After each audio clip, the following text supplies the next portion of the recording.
I used to think I was pretty good at getting people to listen to me. Then I met a man who never once asked anyone to do anything, and somehow, everyone around him did exactly what he wanted. That bothered me for a long time. I didn't understand it. And honestly, a part of me didn't want to. It started at a job I'd been at for about 3 years. Mid-sized marketing firm, open office, the kind of place where everyone's slightly overworked and pretending they're not. I was a project coordinator, which mostly meant I was the person reminding everyone else what they were supposed to be doing and when. I was decent at it. Not great, but decent. I knew how to send a firm email. I knew how to follow up without being annoying, or at least I thought I did. I believed, pretty genuinely, that if you communicated clearly and made your expectations obvious, people would respond. That was my whole approach. Clear, direct, no room for misinterpretation.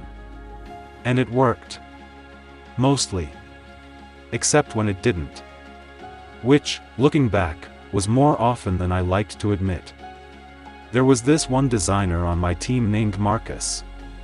Smart guy, genuinely talented, but he had this habit of delivering work late. Not catastrophically late, always just late enough to throw off the next step in the process. I'd followed up with him, I'd set earlier internal deadlines to give myself buffer, I'd had the conversation twice. Politely the first time. A little firmer the second. Nothing changed.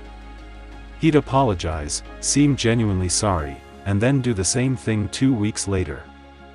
I remember telling a colleague about it, and she just kind of shrugged and said, "Have you tried asking Daniel?" Daniel was our creative director.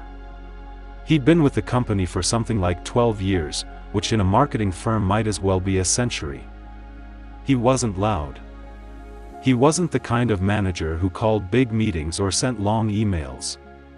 He mostly just moved quietly through the office, had short conversations, and somehow things got done. I didn't go to Daniel right away. I figured I could handle it myself. That was probably ego more than anything else. But a few weeks later, after Marcus missed another deadline and I had to personally call a client to push back a deliverable, I finally walked over to Daniel's corner of the office and explained the situation. He listened. Didn't interrupt. When I finished, he didn't offer a strategy or tell me what to say. He just asked one question. "What do you think Marcus is actually trying to protect?" I didn't know what that meant. I said something like, "What do you mean?" "He's not trying to protect anything, he just doesn't manage his time well." Daniel nodded slowly, like he was considering that. Then he said, "Maybe. You could be right." And he went back to his work. That was it. No advice. No follow-up. I walked away feeling like I'd gotten nothing useful. But I kept thinking about that question. On the drive home, in the shower the next morning. What was Marcus trying to protect? At first I dismissed it. Then I started actually thinking about Marcus, not as someone who was inconveniencing me, but as a person. He was meticulous. Every piece of work he turned in was good. Really good. He'd redo things at the last minute if he wasn't satisfied. I'd seen him scrap a design at 9 at night and rebuild it from scratch because something felt off to him. And slowly something shifted in how I was seeing the situation. He wasn't careless. He was the opposite. He was protecting the quality of his work, even at the cost of the timeline. In his mind, delivering something he wasn't proud of was worse than delivering it late. I'm not saying he was right. The deadlines mattered. But I'd never once considered that his behavior made sense from inside his own head. I'd only ever looked at it from mine. The next time I sat down with Marcus, I didn't mention the deadlines at all. I asked him how he felt about the current project, genuinely asked, not as a setup. He talked about one element he wasn't happy with, something I honestly couldn't even see as a problem. I told him that. Then I said something that surprised even me. I said, I know you care about getting it right. I just need you to trust that good enough on time is sometimes more valuable than perfect a day late. Not always. But sometimes. He looked at me for a second. Then he nodded and said, yeah. That's fair. The next deadline, he was early. Not by much. But early. I didn't fully understand what had happened. I went back to Daniel eventually and told him. He smiled, not like he was proud of himself, but like he recognized something familiar. I asked him directly, what is that? What you do? You never tell people what to do, but somehow they always do it. He thought about it for a moment. Then he said, I don't think people resist tasks. I think they resist feeling like they don't have a choice.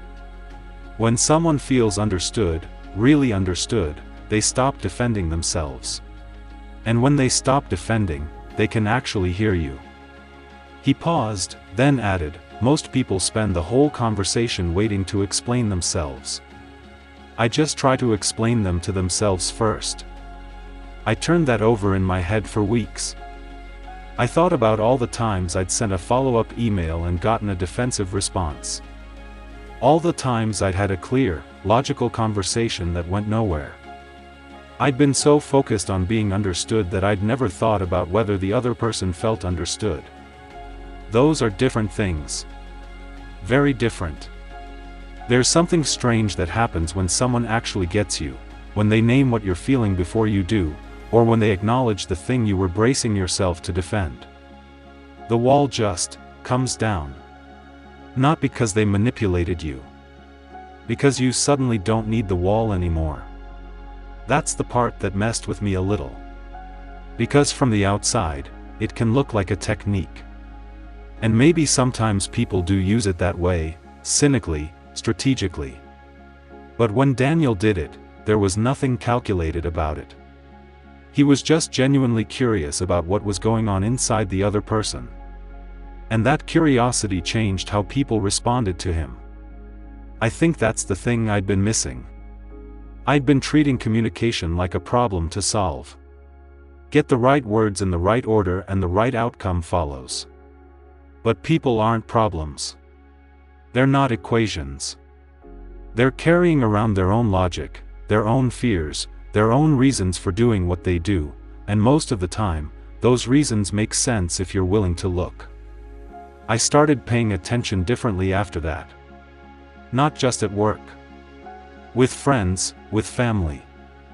I noticed how often I was preparing my response before the other person finished talking. How often I was already thinking about what I wanted them to understand, instead of trying to understand them. It's uncomfortable to realize that about yourself. But I think that discomfort is where the actual shift happens. I still miss things.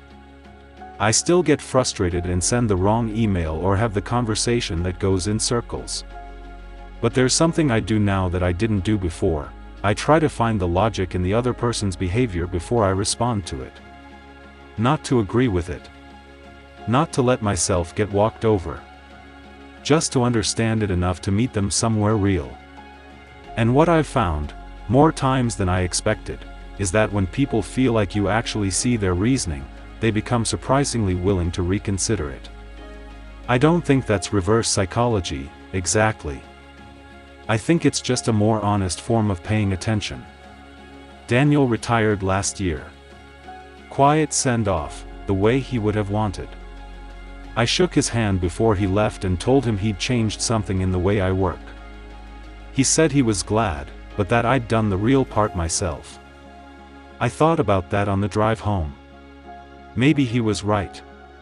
Or maybe that was just the last thing he taught me, that the best lessons always feel like you figured them out yourself.